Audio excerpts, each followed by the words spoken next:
Seorang tentara berhati-hati melintasi tanah terbuka. Dia mendengarnya sebelum melihatnya, suara dengungan khas dari drone musuh. Sambil menengadah, dia melihat kendaraan udara tak berawak itu menuju ke arahnya. Tanpa dia sadari, ini bukan sekedar drone biasa. Ini adalah robot pembunuh canggih dengan otak yang sangat maju yang memungkinkannya benar-benar mengunci wajah sang prajurit. Dia menembakkan beberapa peluru dari senapannya ke arah UAV itu, tapi semuanya sia-sia. Nasibnya sudah ditentukan. Dalam hitungan detik, drone itu langsung menyerang untuk menghabisinya, menembakkan proyektil berkecepatan tinggi langsung ke kepala prajurit itu. Dia sudah mati sebelum tubuhnya menyentuh tanah. Kedengarannya seperti adegan dari film horor fiksi ilmiah, tapi kenyataannya inilah realitas baru yang keras yang dihadapi tentara Rusia di garis depan Ukraina. Mereka mengira ini konflik konvensional dan mengharapkan tentara Ukraina biasa yang berani serta disiplin, namun tetap manusia biasa. Sebaliknya, pasukan Kremlin kini lebih sering menghadapi lawan dari baja, aluminium, dan polimer serat karbon yang diperkuat, dengan daya tembak yang cukup untuk menghabisi mereka seketika.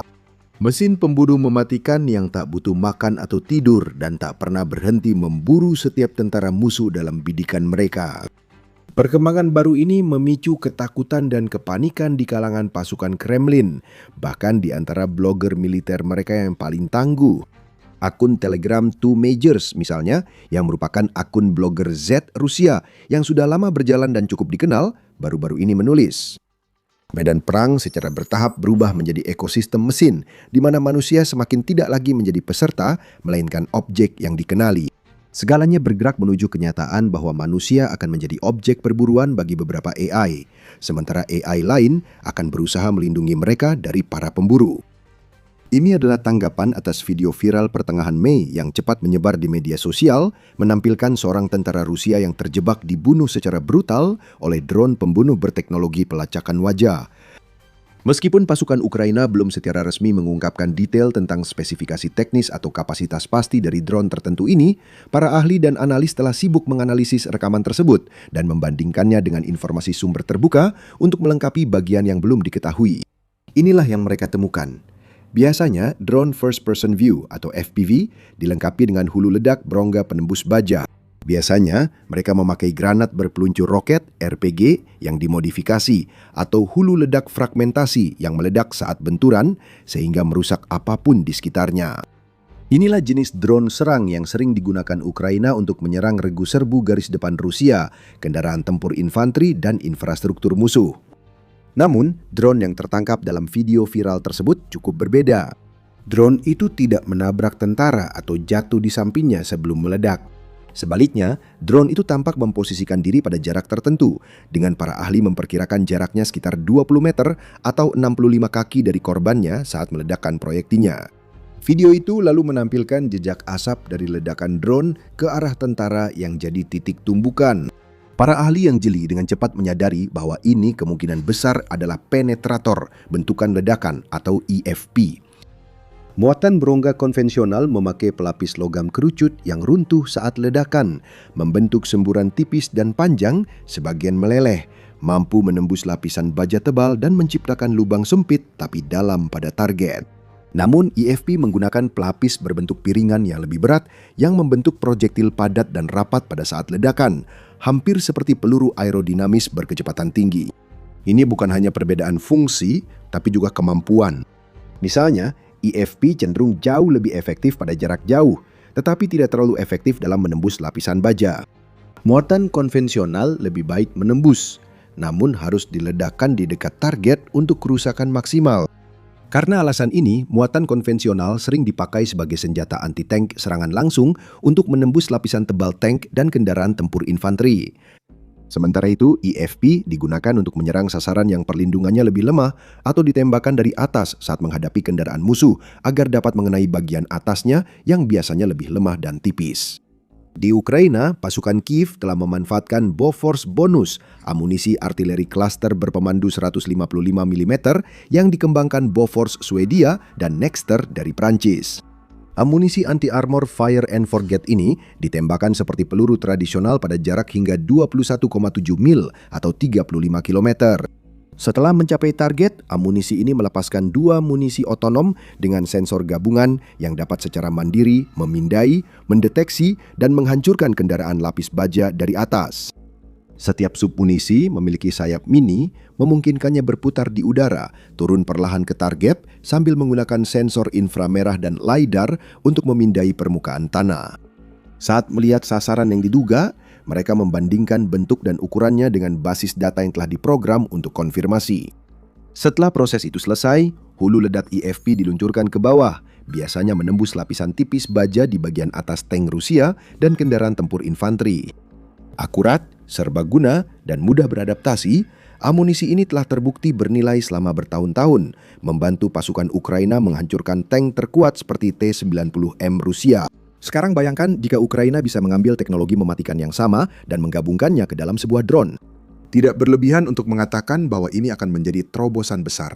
Kedua pihak merespons meningkatnya pengaruh perang drone dengan berinvestasi pada langkah anti-drone seperti jaring, sangkar kawat, dan perlindungan lain. Kita telah melihat Rusia mengeluarkan tank landak dan kura-kura improvisasi misalnya dengan banyak paku dilas di sasisnya. Perusahaan pertahanan Ukraina mengembangkan sangkar lapis baja tambahan untuk tank, kendaraan tempur, dan APC. Semua pertahanan ini dibuat untuk mengurangi risiko hantaman langsung drone. Mereka hanya fokus pada ancaman dari muatan konvensional atau drone kamikaze yang harus menabrak target untuk merusak atau menghancurkan.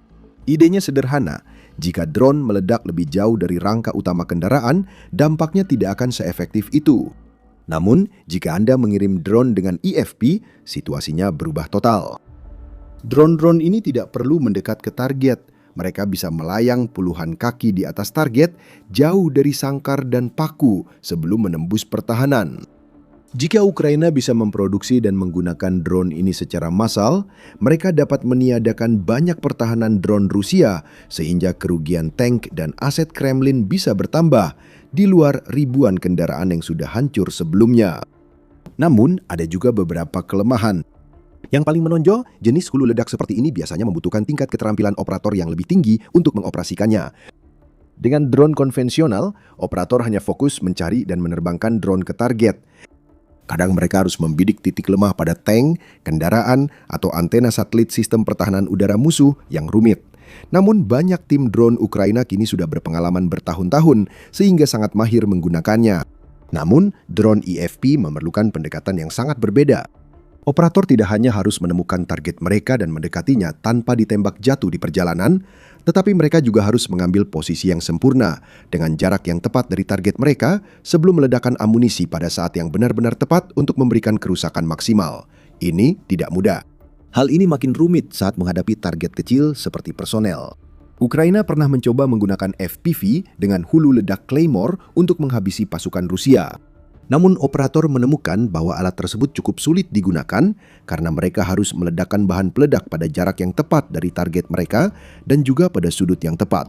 Jika meleset beberapa derajat, mereka bisa sama sekali meleset dari musuh. Jadi, meski Ukraina mulai memakai drone IFP, prosesnya bisa lambat karena operator drone perlu pelatihan untuk memaksimalkan sistem canggih ini. Tapi bagaimana jika mereka mendapat sedikit bantuan tambahan dalam bentuk kecerdasan buatan?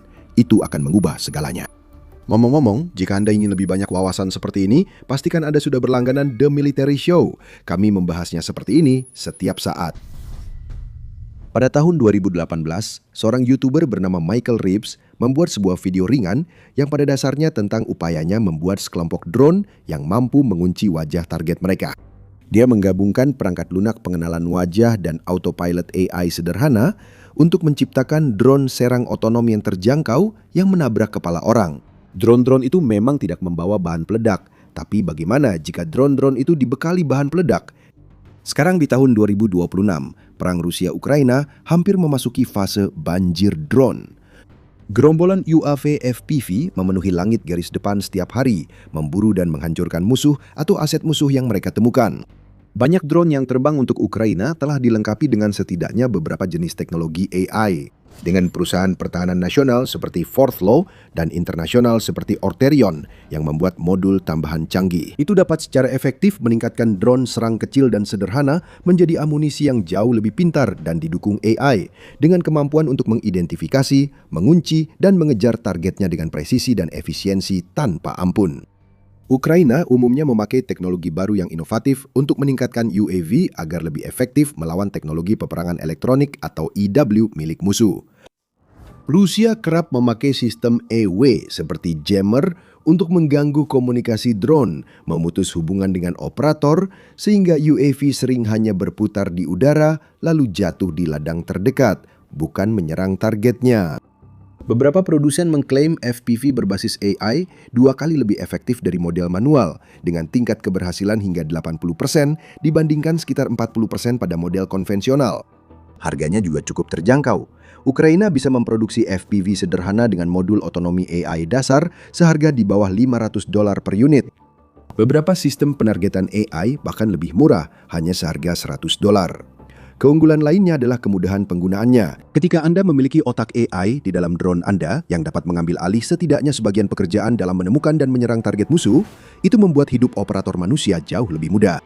Memang, ketika sistem-sistem itu bekerja dengan baik dan tidak mengalami pengacauan atau gangguan, sistem tersebut sangat mudah digunakan. Pilot yang kurang terampil pun bisa menghancurkan beberapa target secara cepat dengan mengarahkan drone ke area yang tepat dan membiarkan AI bekerja. Bagian terpenting saat membahas slaughterbots adalah alat itu harus mudah digunakan. AI bisa mewujudkannya. Dengan modul, otak, dan teknologi otonom yang tepat, UAV ini bisa membawa perang drone ke level baru, di mana aturan lama tidak lagi berlaku. FPV tradisional yang mengandalkan benturan langsung dengan musuhnya bisa dihindari dan dilawan. Prajurit Rusia telah belajar bahwa mereka bisa melempar sesuatu ke arah drone-drone ini tepat sebelum benturan terjadi dan membuatnya meledak lebih jauh misalnya, sehingga mereka punya peluang bertahan hidup yang lebih baik. Mereka bisa menggunakan apa saja yang ada di sekitar, mulai dari batu di tanah, senapan di tangan, bahkan helm di kepala mereka.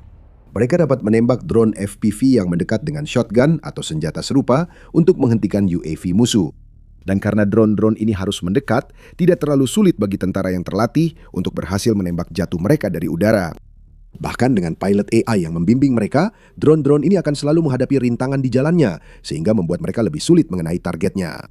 Drone EFP yang didukung oleh sistem AI canggih tidak menghadapi risiko seperti itu.